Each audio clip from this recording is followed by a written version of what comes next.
At home today, we continue to follow the cleanup, the widespread, intense efforts to get rid of all that snow as people dig and plow and do whatever they can to get clear pathways. We have team coverage for you this hour, looking at the conditions and the cleanup. Brett Ruskin is in Halifax, and Shayna Luck is with us in Sydney on Cape Breton.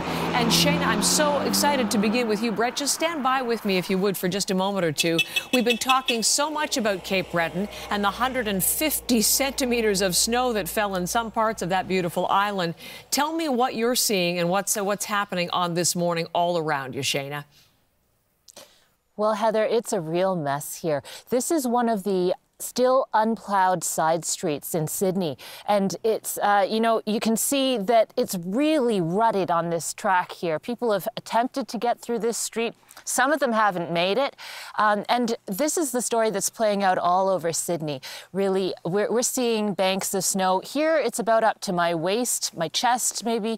There are places where the snow banks have been piled. There's nowhere to put the snow. And they're piled, above my head, up to the top of stop signs. And the problem right now is that this snow is all really wet and heavy, and it's starting to harden into ice. So that's really hard on the equipment, really hard on the shovels, really hard on the back to get it up. And some people have told me that they're just abandoning their cars in their driveways because they can't get them out. We saw a car drive out yesterday. It had what looked like a second car on top of it that was made out of snow. I talked to a number of people who said just easier to leave it there and walk. This is what one man told me. I've lived here for the past 7 years. This is like beyond everything I've seen, right? Like this is the most snow I've ever seen on the street. Like the conditions, like it's almost reminding me of Fiona almost, where like nothing's available, you have to walk everywhere. We're lucky we have power actually. Yeah, and that's just like, I'm just thankful that we got the power around here really. So I'm just on my way. I'm going to go to the grocery store. Thankfully it's open. I can go walk there at least. So certainly a lot of cleanup left to do. I want to show you something, Heather. This snow, I mentioned how it's hardening into ice. So I'm standing here beside this snowbank, fairly untouched. I can stand up on it and I'm not sinking in. So that's how hard this surface is. A real big job. It's going to take days to clean up, Heather.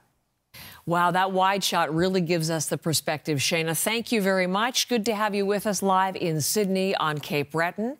Let's come back to Halifax and the capital as Brett joins us once again, as he's been covering everything in relation to this storm. And, the picture's worth 1,000 words, and methinks that sign does the job for us this morning, Brett.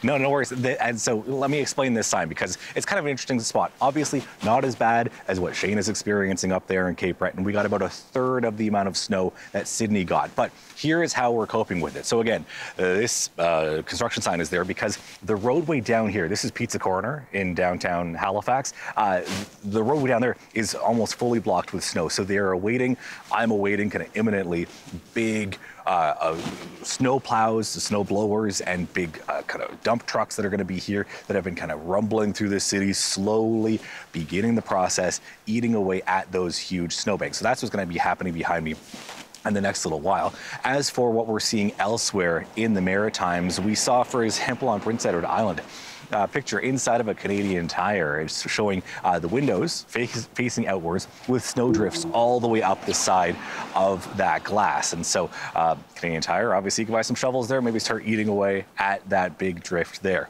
Speaking of eating away at things, and in Charlottetown and Prince Edward Island, they are dealing with that. So it's going to be difficult for them to share some of the equipment that we have heard is being moved around the Maritimes to cope with this snow. So here's the mayor of Charlottetown talking about what they've been experiencing through this storm.